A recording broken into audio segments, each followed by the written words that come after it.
Good morning. So I'm nearing the end of this Bible study that I've been doing for seems like a couple months now. Still in the book, Discerning the Voice of God by Priscilla Shire. And what was interesting about this morning's read or this morning's session was she starts out talking about like questioning God, and the person of the example that she uses for who is questioning God is in Habakkuk. I think I pronounced it right, Habakkuk. And, she quotes, let me see what verse it was. Habakkuk chapter 1. And he's like, "How long, Lord, must I call for help and you do not listen? And you do not listen, or cry out to you about violence and you do not save? Why do you force me to look at injustice? Why do you tolerate wrongdoing?" This is Habakkuk chapter 1, verses 1 through 3. But then later, she also inserts the verse in Habakkuk 1 when God responds. And he says, "Look among the nations, observe, be astonished, wonder, because I am doing something in your days you would not believe it if you were told." And then she goes on and she pulls Esther's story as an example to look at God's sovereign hand.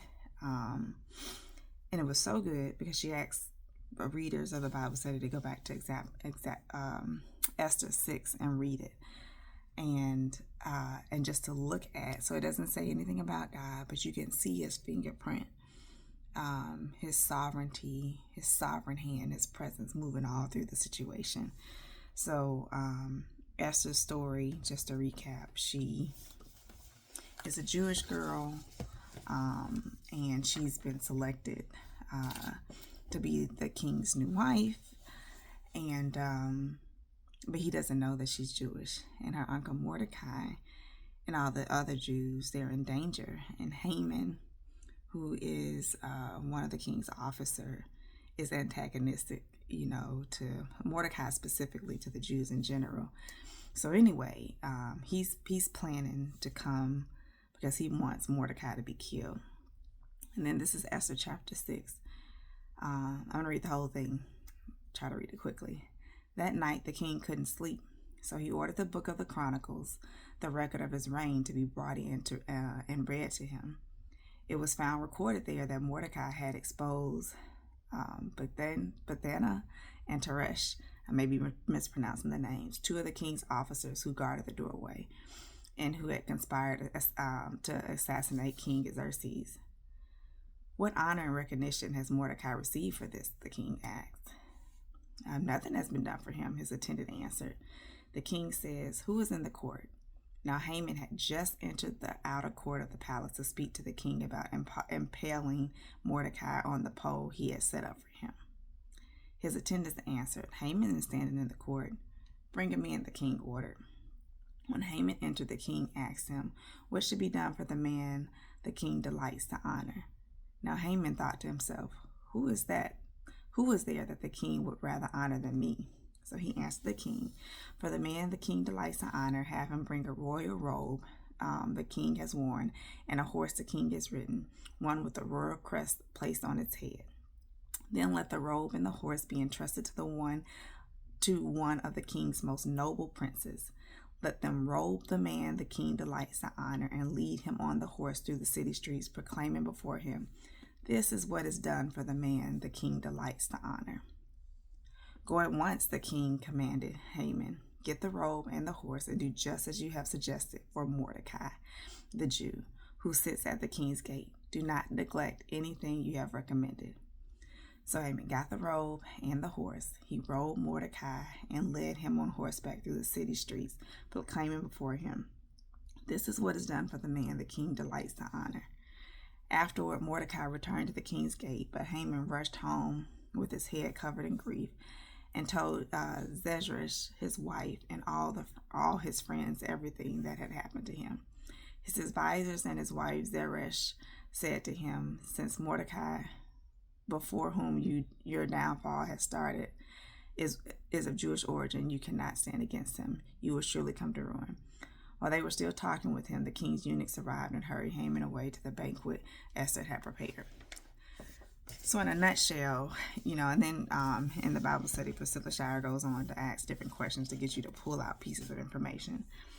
But basically, the king couldn't sleep, and it made me automatically think of, and I had to put the verse in Google to find the actual chapter and verse where it was located. I remember the words, but it basically says, he holds the hearts of kings in his hands, which is Proverbs 21, and that he's referring to is God. I'm going to pull it up on my computer.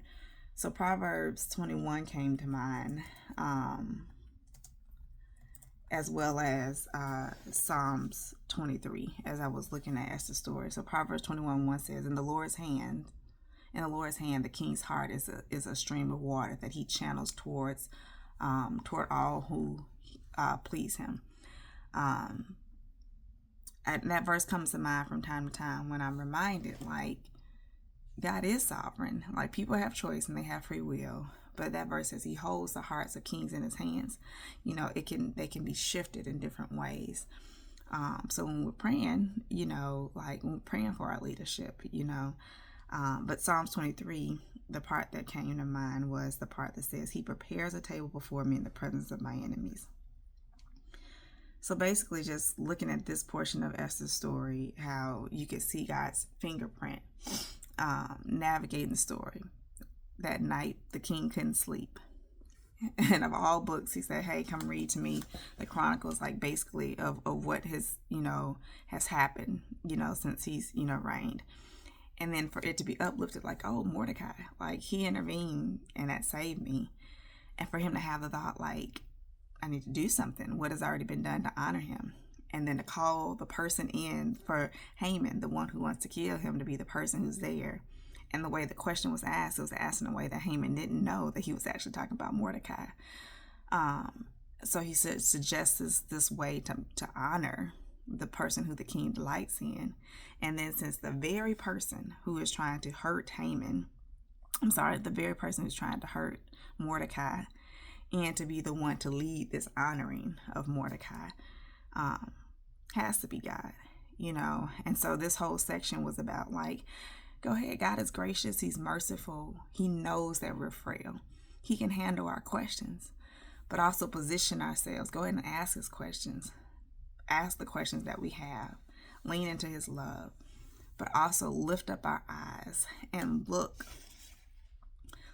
she said, kind of zoom out to get a wider glance. Look to see God's hands moving, because he is moving. And that's just amazing to me, because I do have questions. I do have frustration. I do have things that hurt my heart. I grieve the pain in the world. I grieve evil that I see. Sometimes I even feel afraid. I grieve just the sadness, and the hurt. And it scares me, that, what it's like to live in a fallen world. That although this is not the way God wanted to be, that he's allowed things to play out, it just grieves my heart. So yes, the questions of why come up, and sometimes how long. But then I'm humbled, because in the last video I talked about, like, him speaking and reminding me that it's bigger than me. I know that it's bigger than me, and sometimes that grieves me too, because I know that what's going on is bigger than me, and I'm playing a part in it.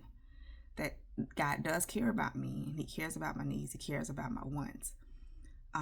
But that doesn't trump the bigger plan, and sometimes it grieves me, like the process that has to take place.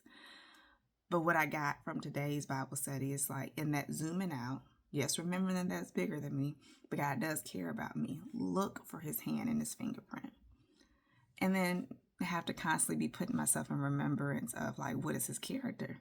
He's a good God, who's come that we may have life and life more abundantly. So then, toward the end of today's Bible study, Priscilla Shire kind of directs us to go back and look at what he responded to Habakkuk when he was asking his questions of why and how long.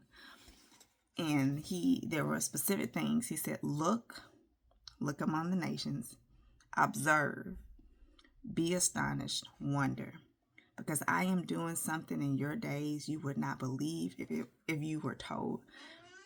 And so it's just an encouragement just to lift up my eyes, zoom out, and look to see his handprint, his fingerprint, his sovereignty, just as he did in Esther's story.